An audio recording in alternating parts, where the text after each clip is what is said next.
നമസ്കാരം. Lights of mind എന്ന ഞങ്ങളുടെ ചാനലിലേക്ക് സ്വാഗതം.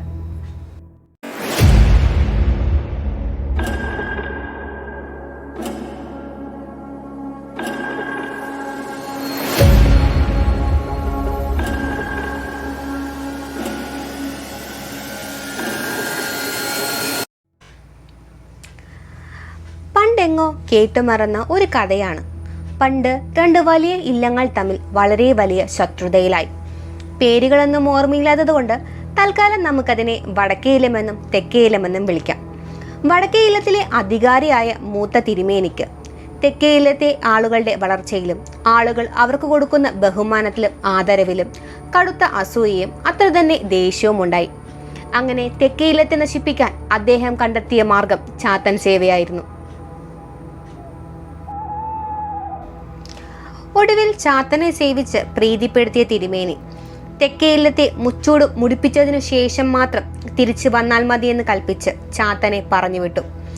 എന്നാൽ തെക്കേ ഇല്ലത്തിന്റെ പടിപ്പുരയിലെത്തിയ ചാത്തന് ഇല്ലത്തിന്റെ മുന്നിലുള്ള ഗണപതി വിഗ്രഹത്തിന്റെ പ്രഭാവത്താൽ പടിപ്പുര കടക്കാൻ സാധിച്ചില്ല. അങ്ങനെ പടിപ്പുരക്ക് പുറത്ത് ചാത്തൻ കാത്തുനിന്നു തന്റെ അവസരത്തിനായി. വർഷങ്ങൾ ഒരുപാട് മുന്നോട്ടു പോയി. രണ്ടില്ലങ്ങളിലും പുതിയ തലമുറകൾ മാറി മാറി വന്നു. അങ്ങനെ ഒരു ദിവസം തെക്കേ ഇല്ലത്തിലെ പുതിയ തലമുറക്കാർ ഇല്ലം പുതുക്കി പണിയുന്നതിന്റെ ഭാഗമായി ഇല്ലത്തിന് മുന്നിലുള്ള ഗണപതി വിഗ്രഹം അവിടെ നിന്ന് മാറ്റുകയുണ്ടായി. ഈ സമയം വർഷങ്ങൾ കഴിഞ്ഞിട്ടും പുതിയ തലമുറകൾ മാറി വന്നിട്ടും തന്റെ കടമ നിറവേറ്റാനായി ഇല്ലത്തിന് പുറത്ത് കാത്തുനിന്ന ചാത്തൻ ആ വിഗ്രഹം അവിടെ നിന്നും മാറ്റിയതിനു പുറകെ ഇല്ലത്തിലേക്ക് പ്രവേശിച്ചു. ആ ഇല്ലത്തെ മുച്ചൂട് മുടിപ്പിച്ചു എന്നാണ് കഥ. കൂടുതലറിയാം ചാത്തനെ പറ്റി.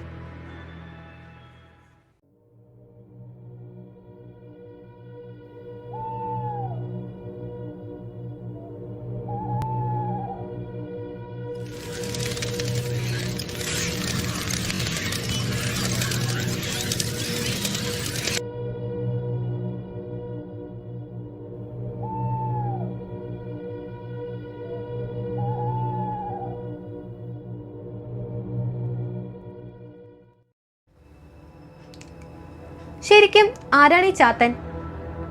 എന്താണ് ചാത്തന്റെ ഐതിഹ്യം? ഒരിക്കൽ പരമശിവൻ വനത്തിൽ വേട്ടയാടാനായി ചെന്നു. വനത്തിലൂടെ നടക്കുമ്പോൾ അവിടെ എവിടെയോ നിന്നും ഒരു സ്ത്രീയുടെ മധുരമായ ശബ്ദം കേൾക്കാൻ തുടങ്ങി. ശബ്ദത്തിന്റെ ഉടമയെ തേടി നടന്ന ശിവഭഗവാൻ കണ്ടത് കൂളിവാക എന്ന അതിസുന്ദരിയായ ഒരു സ്ത്രീയെ ആയിരുന്നു. അവളുടെ സൗന്ദര്യത്തിൽ ഭ്രമിച്ചുപോയ പരമശിവൻ അവളുമായി വേഴ്ചയ്ക്ക് ആഗ്രഹിച്ചു. ശിവഭഗവാന്റെ ആഗ്രഹം മനസ്സിലാക്കിയ കൂളിവാക ഭയം കൊണ്ട് തന്റെ ഇഷ്ടദേവിയായ പാർവതി ദേവിയെ പ്രാർത്ഥിക്കുകയും ചെയ്തു. അവളുടെ മുന്നിൽ പ്രത്യക്ഷയായ ശ്രീ പാർവതി ഭയപ്പെടേണ്ട എന്നും ഇതവളുടെ യോഗമാണെന്നും മുൻജന്മത്തിൽ അവൾ പാർവതി ദേവിയുടെ തോഴിയായിരുന്നുവെന്നും പറഞ്ഞു. ഒരിക്കൽ കൂളിവാക ശ്രീ പാർവതി അറിയാതെ ഗണേശനെ മുലയൂട്ടുകയുണ്ടായി. ഇതറിഞ്ഞ പാർവതി ദേവി അടുത്ത ജന്മത്തിൽ കൂളിവാക ഒരു ചണ്ടാലകുലത്തിൽ ജനിക്കട്ടെ എന്ന് ശപിച്ചു. ശാപം കിട്ടിയ കൂളിവാക കരഞ്ഞുകൊണ്ട് ശ്രീ പാർവതിയുടെ കാലിൽ വീണ് ക്ഷമ അപേക്ഷിച്ചു. ഒടുവിൽ കോപം മാറിയ ശ്രീ പാർവതി അടുത്ത ജന്മത്തിൽ നിനക്ക് ശ്രീ പരമേശ്വരന്റെ പുത്രനെ മുലയൂട്ടി വളർത്തുവാനുള്ള ഭാഗ്യമുണ്ടാകുമെന്ന് വരം നൽകി. മുൻജന്മത്തിലെ കഥ പറഞ്ഞതിനു ശേഷം ഭയം കൂടാതെ വീട്ടിലേക്ക് പോകുവാൻ കൂളിവാകയോട് ശ്രീ പാർവതി ദേവി പറഞ്ഞു. അതിനുശേഷം കൂളിവാകയായി വേഷം മാറിയ ശ്രീ പാർവതി ദേവി പരമശിവന്റെ അടുത്തേക്ക് ചെല്ലുകയും അതിൽ നിന്നും 400 കുട്ടികൾ ഉണ്ടാവുകയും ചെയ്തു. അതിൽ മൂത്ത കുട്ടിയായ കരിങ്കുട്ടിയെ കരിങ്കുട്ടി ചാത്തൻ എന്ന് വിളിച്ചു. നല്ലതും ചീത്തയുമായുള്ള ഒരുപാട് ചാത്തന്മാർ വേറെയും ഉണ്ടായിരുന്നു.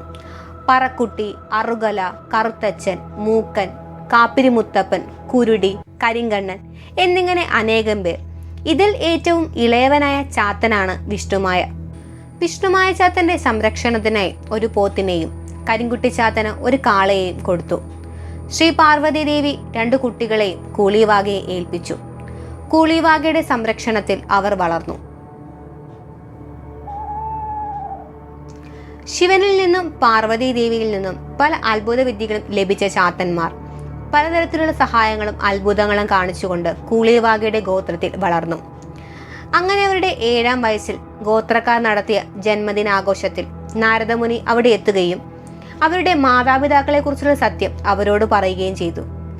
അങ്ങനെ കൈലാസത്തിൽ പോയി അവരുടെ മാതാപിതാക്കളെ കാണാൻ അവർ തീരുമാനിച്ചു. അവർ കൈലാസത്തിലെത്തിയപ്പോൾ ശിവന്റെ വാഹനമായ നന്ദികേശൻ ചാത്തനെ കവാടത്തിൽ വെച്ചു തടഞ്ഞു.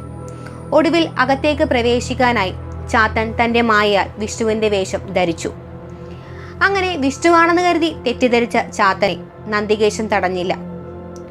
ചാത്തൻ ശിവപാർവതിമാരെ കാണുകയും ആശീർവാദങ്ങൾ വാങ്ങുകയും ചെയ്തു.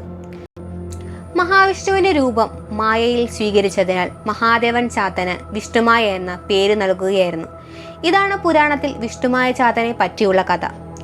മാത്രമല്ല, ഈ കഥ തന്നെ അന്വേഷിച്ചാൽ ഈ കഥയെപ്പറ്റി പല രീതിയിലുള്ള കഥകൾ നമുക്ക് കാണാൻ സാധിക്കും. ഉത്തര കേരളത്തിൽ കണ്ണൂർ ജില്ലയിൽ കുട്ടിച്ചാത്തൻ തെയ്യം കെട്ടിയാടാറുണ്ട്. ആ ഭാഗത്തുള്ള 18 ബ്രാഹ്മണ കുടുംബക്കാർ ആരാധിക്കുന്ന മന്ത്രമൂർത്തിയാണ് കുട്ടിച്ചാത്തൻ. പൂക്കുട്ടി, പറക്കുട്ടി, തീക്കുട്ടി, ഉച്ചക്കുട്ടി എന്നീ ചാത്തന്മാരാണ് അവരിൽ പ്രാധാന്യമുള്ളവ. കുട്ടിച്ചാത്തൻ തെയ്യത്തിന് പിന്നിൽ കാളകാട്ട് എന്ന ബ്രാഹ്മണ കുടുംബവുമായി ബന്ധപ്പെട്ട ഒരു കഥയുണ്ട്. മക്കളില്ലാതിരുന്ന കാളകാട്ടിലത്തിലെ നമ്പൂതിരിക്ക് ശിവനിലും പാർവതിയിലും ഉണ്ടായ ചാത്തനെ മകനായി ലഭിച്ചു. അങ്ങനെ കാളകാട്ടിലെത്തിയ ചാത്തൻ ബ്രാഹ്മണാചാരങ്ങൾക്ക് വിരുദ്ധമായ ശീലങ്ങൾ അനുവർത്തിക്കാൻ തുടങ്ങി.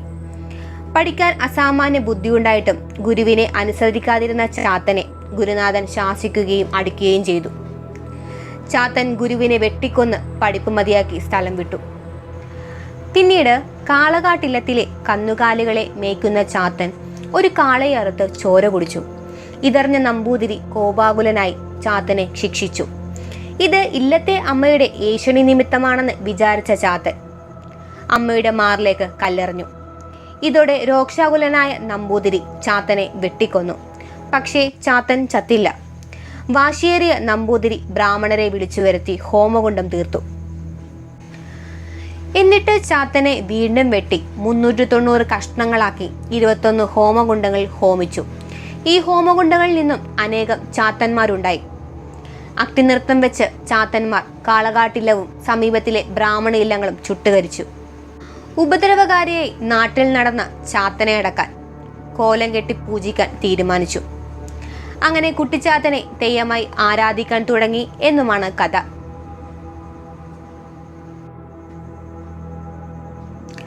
പണ്ട് രാത്രികാലങ്ങളിൽ വീടുകളിലേക്ക് കല്ലെറിഞ്ഞു പകൽ സമയത്ത് വീടുകളിൽ കിടക്കുന്ന തുണികൾ കത്തിക്കുകയും ചെയ്യുന്ന, ചോറ് തിളക്കുമ്പോൾ അതിലേക്ക് കല്ലും വിസർജ്യങ്ങളും വാരിയിടുന്ന ചാത്തനെ കുറിച്ച് ഞാൻ ഒരുപാട് കേട്ടിട്ടുണ്ട്. രാത്രിയിൽ വീടുകളിലേക്ക് കല്ലെറിഞ്ഞ് ഓടുകളും ജനൽ ചില്ലകളുമൊക്കെ പൊട്ടിക്കുന്ന ചാത്തനേറ് എന്ന വാക്ക് എല്ലാവർക്കും പരിചിതമാണല്ലോ. ഈ ആധുനിക നൂറ്റാണ്ടിൽ രാത്രികാലങ്ങളിൽ വെളിച്ചങ്ങൾ കൂടിയതോടെ ചാത്തനേറ് എന്ന കലാപരിപാടി അന്യം നിന്ന് പോയിരിക്കുന്നു. എന്നാൽ ഈ നൂറ്റാണ്ടിൽ ഇത്തരം കാര്യങ്ങൾ വിശ്വസിക്കുകയും അതിനുവേണ്ടി എത്ര പണം വേണമെങ്കിൽ മുടക്കാൻ തയ്യാറായി ഒരുപാട് പേർ ഉണ്ട് എന്നതാണ് സത്യം. ശ്രീനാരായണ ഗുരുദേവനെ പറ്റിയുള്ള ഒരു കഥ പണ്ട് ഞാൻ കേട്ടിട്ടുണ്ട്. ഒരിക്കൽ പെരേര എന്നയാൾ ഗുരുദേവനെ കാണാൻ വന്നു. തൻ്റെ വീട്ടിൽ കുട്ടിച്ചാത്തൻ്റെ ഉപദ്രവം ഉണ്ടെന്നും അത് എത്രയും പെട്ടെന്ന് പരിഹരിക്കണമെന്നതുമായിരുന്നു അയാളുടെ ആവശ്യം. പക്ഷേ അതെല്ലാം തൻ്റെ തോന്നലാണെന്ന് എത്ര പറഞ്ഞ് മനസ്സിലാക്കാൻ ഗുരു ശ്രമിച്ചിട്ടും അയാൾ വീണ്ടും അഭ്യർത്ഥിച്ചുകൊണ്ടേയിരുന്നു. ഒടുവിൽ ഗുരുദേവൻ ചാത്തന് ഒരു കത്തെഴുതി. പെരേര തൻ്റെ സുഹൃത്താണെന്നും ഇനി ഒരിക്കലും പെരേരയെ ശല്യം ചെയ്യരുതും എന്നതുമായിരുന്നു കത്തിൽ എഴുതിയിരുന്നത്. ഈ കത്ത് വീട്ടിൽ വെച്ചതോടെ ചാത്തന്റെ ശല്യം അയാൾക്ക് ഇല്ലാതായത്രേ. ചാത്തൻ ഉപദ്രവിച്ചത് എന്നത് അയാളുടെ തോന്നലായിരുന്നോ അതോ യാഥാർത്ഥ്യമായിരുന്നു? ഞാനൊരു ഉദാഹരണം പറയാം. ഒരിക്കൽ എൻ്റെ ഒരു സുഹൃത്തിൻ്റെ അച്ഛന് രാത്രിയിൽ പനി പിടിച്ച് വയ്യാതെയായി. ആ സമയം ഹോമിയോപ്പതിക്ക് പഠിക്കുന്ന സുഹൃത്തിൻ്റെ സഹോദരി വീട്ടിൽ ഉണ്ടായിരുന്നു. ശാരീരിക അസ്വസ്ഥത മൂലം ഉറങ്ങാൻ കഴിയാത്ത അച്ഛന് ഒരു ഗ്ലാസ്സിൽ കുറച്ച് വെള്ളം നൽകി. അതിൽ മരുന്ന് ചേർത്തതാണെന്നും അത് കുടിച്ചു കഴിഞ്ഞാൽ അച്ഛന് സുഖമായി ഉറങ്ങാൻ കഴിയുമെന്നും സഹോദരി പറഞ്ഞു. അച്ഛൻ ആ വെള്ളം കുടിച്ച് രാത്രിയിലന്ന് സുഖമായി ഉറങ്ങി. എന്നാൽ സത്യത്തിൽ അത് വെറും പച്ചവെള്ളം മാത്രമായിരുന്നു. ഡോക്ടറിന് പഠിക്കുന്ന തൻ്റെ മകൾ നൽകിയ മരുന്ന് കഴിച്ചാൽ തനിക്ക് ഉറങ്ങാൻ സാധിക്കുമെന്ന് അദ്ദേഹത്തിൻ്റെ ഉപബോധ മനസ്സിൽ തോന്നിയതുകൊണ്ടായിരിക്കാം അദ്ദേഹത്തിന് അന്ന് ഉറങ്ങാൻ സാധിച്ചിട്ടുണ്ടാവുക. ഇതുപോലെ എന്തെല്ലാം കാര്യങ്ങൾ നമ്മൾ അറിയാതെ നമ്മളുടെ ഉപബോധ മനസ്സിൽ കയറിയിട്ടുണ്ടാവും. ഇനി നേരത്തെ പറഞ്ഞ കാളകാട്ടില്ലത്തിലെ കഥയിലേക്ക് നമുക്ക് തിരിച്ചു വരാം. ഇല്ലത്തെ തമ്പുരാന് അടിയത്തി സ്ത്രീയിലുണ്ടായ മകനെ തൻ്റെ അഭിമാനത്തിന് ദോഷം വരാതിരിക്കാൻ കൊന്നതിന് ശേഷം ഉണ്ടാക്കിയ കഥയാണിതെന്ന് ഞാൻ നടത്തിയ അന്വേഷണങ്ങൾ എവിടെയോ ആരോ കുറിച്ചിട്ടതായി കണ്ടു. ഏതാണ് യാഥാർത്ഥ്യം? ഞാനത് നിങ്ങൾക്ക് വിട്ടുതരുന്നു.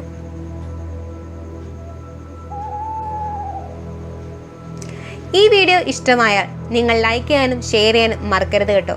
അതുപോലെ തന്നെ സബ്സ്ക്രൈബ് ചെയ്യാതെയാണ് വീഡിയോ കാണുന്നതെങ്കിൽ ഒന്ന് സബ്സ്ക്രൈബ് ചെയ്തോളണം കേട്ടോ. കാരണം നിങ്ങളുടെ ഓരോ സബ്സ്ക്രിപ്ഷനും ഞങ്ങളുടെ ഉത്തരവാദിത്വം കൂട്ടുകയാണ്. അതുകൊണ്ട് ഞങ്ങളുടെ ചാനൽ സബ്സ്ക്രൈബ് ചെയ്യുക, ഞങ്ങളുടെ ഉത്തരവാദിത്വം കൂട്ടുക. അടുത്തൊരു വീഡിയോയുമായി വരുന്നതുവരേക്കും നന്ദി.